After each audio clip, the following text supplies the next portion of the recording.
you guys. Congratulations to France on becoming the first team to book the spot in the semi-finals of the World Cup. And while I'm really happy for them, I am very disappointed in Morocco, and we have to talk about it. But first, if this is your first time coming across one of my videos, hi guys, I'm just Max, and on this channel I talk football from the La Liga, the Prem, the UCL, and it's always going to be Vishka Barca for me. But right now, our attentions are fixed firmly at the World Cup, where France have just booked their spot in the semi-finals. They're the first team to book the spot in the semi-finals this edition. This makes that 3 consecutive semi-finals appearances for Didier Deschamps' men. So congratulations to Didier Deschamps on quite a historic run, if I should say so myself.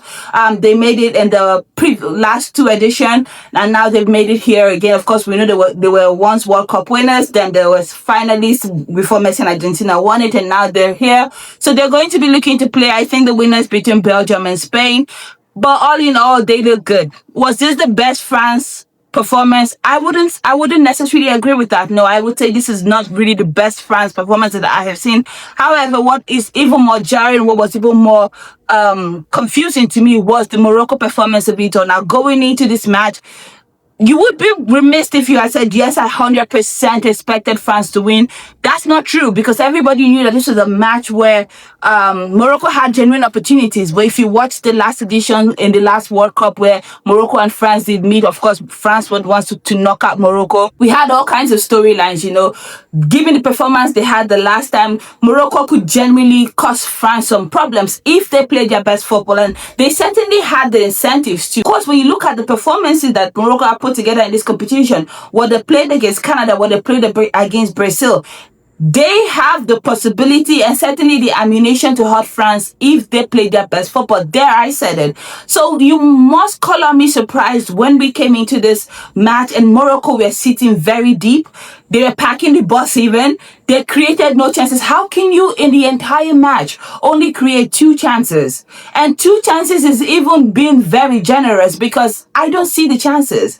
They were just shots that just kind of went wayward. You know, they did not create anything. They gave France way too much respect. They sat deep. They packed the bus. They invited pressure from France. And of course, while that may work for a certain period of time, against a team like France that has the likes of Kylian Mbappe, Ousmane Dembele running the attack, we have Michael Olise in that midfield. It was only a matter of time before the dams broke.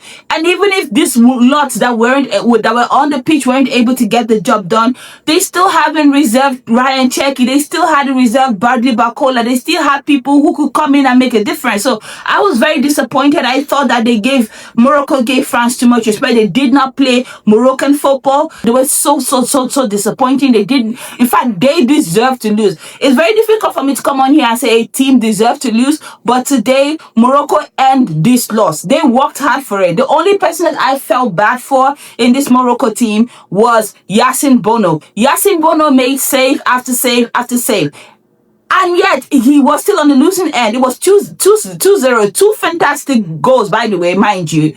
So imagine if Yassine Bono was not on his A game. Now let's take it back to the beginning of Yassine Bono, because he saved the penalty from Kylian Mbappe. He did. Now, was that a penalty? I would say no. I wouldn't necessarily give it. I thought it could have gone to the VAR, because if you look at the replay, it was it was a bit of a dive. You know, it was. Let's be so for real. And if that had been an Argentine penalty given, I know the internet will be in an uproar right now. I just know it. We'll be getting thesis after thesis after thesis of how, you know, FIFA are trying to make sure that Messi wins the World Cup here again and thereafter. In fact, before this game, we already had the thesis of how this all Argentine referee was designed to kick France out of the World Cup. So you can imagine if this was an actual, you know, Argentine penalty. But I digress. All of that to say, I don't believe that was a penalty, but it was given. It wasn't checked on the VAR. The referee felt confident enough to give it. He gave it. But imagine my surprise when Yassine Bono stepped up and saved it from Kylian Mbappe. Now, 2 things crossed my mind in that instant. One, I felt like, okay, I don't think I've ever seen Kylian Mbappe miss a penalty. He's one of the more reliable, you know, penalty takers. And then my mind flies back to the whole last 3 days for Kylian Mbappe. It's quite been a turbulent one, in case you're not aware. The Kylian Mbappe has been in a social media battle with Paraguayan Senator Celeste Amarilla, who has been hurling racist abuses towards Kylian Mbappe. It's quite a very jarring scenario. I can't even begin to go into it. If you want to learn more about that situation, go on my TikTok at Just Max Show. I have a whole video where I talked about it. It's quite jarring, very confusing, honestly, and all because, Kylian Mbappe and France defeated Paraguay. It's kind of very odd and just a very ugly and nasty way for our sports to devolve into. And it just takes away from the beauty and the niceties of all the things that Paraguay did in this World Cup. But then I digress. I felt like in watching him take that penalty, I felt in my mind was he under that bit of stress? Could that be the reason? But at the same time too, I was quite happy for Yassine Bono, because I felt like, what a way to save that. What a way to stand up for your team. And I expected that to be the turning point for Morocco to see what the goalkeeper was doing, to take that momentum and then to run with it. To my disappointment, I did not get that injection of energy in the Morocco side that I was expecting. It was such a one-sided performance. Now, I would admit that in the second half, they had a little bit more energy, but energy to do nothing. It was that disappointing. However, let's talk about the goals from Kylian Mbappe, because he may have missed the penalty, but listen to me, this man is inevitable. I'm a Barca fan, okay? I struggle to give Kylian Mbappe any kind of credit because, he plays for Real Madrid and it's always going to be Vizca, Barca, MSK on club for me over here. But I have to be honest, the tournament that Kylian Mbappe is putting together in this competition he's on a generational run. I mean, going bar for bar with Lionel Messi right now, he's on 8 goals. Exactly the same with Lionel Messi. And then he missed a penalty, but then he scored a golazo. Sensational, very brilliant. Very, very brilliant. When I saw it going, I was like, God damn. Like, if France actually managed to win the World Cup this season, we would have a hard time determining who between Mbappe and Dembele deserves to be the Ballon d'Or. Because right now, he's carrying France on his back. Like, he's literally carrying them on his back. He's pushing them towards that finals push, because it was that goal, that very wonderful golazo that opened it.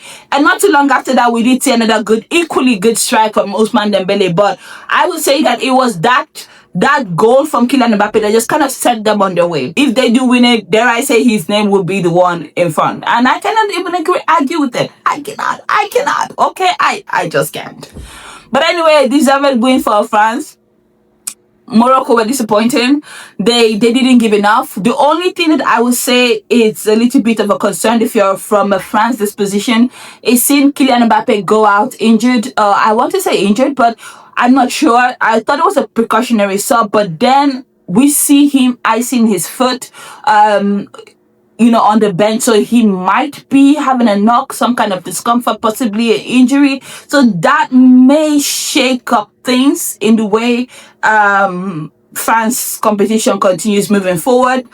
So we'll have to keep an eye on Kylian Mbappe and his foot situation, because from just looking at it with pictures and the one time that the camera did pan to it did not, you don't want to see a player icing their face. Once you see that, it's a sign that something is not quite right there. But all in all, Morocco didn't do it.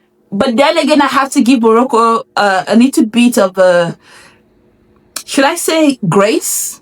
No, I want to give them grace, because I felt maybe could I say that the loss of Ismaili Saibiri kind of pushed the tournament into a different direction.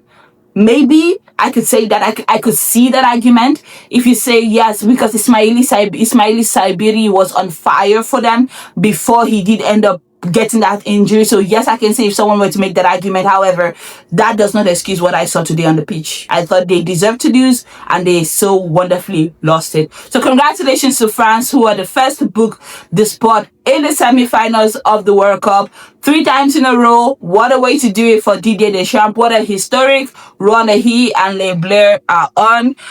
Anyways, you've watched up until this point. Let me know what you thought about this game in the comment section. And of course, if you like my review, I'm really trying to grow this channel, I promise you. So please leave me a comment, leave me a like, leave me a subscription. I will so desperately appreciate it. And if you can share this video to somebody, maybe 2, maybe your friends, maybe your family, I would love it.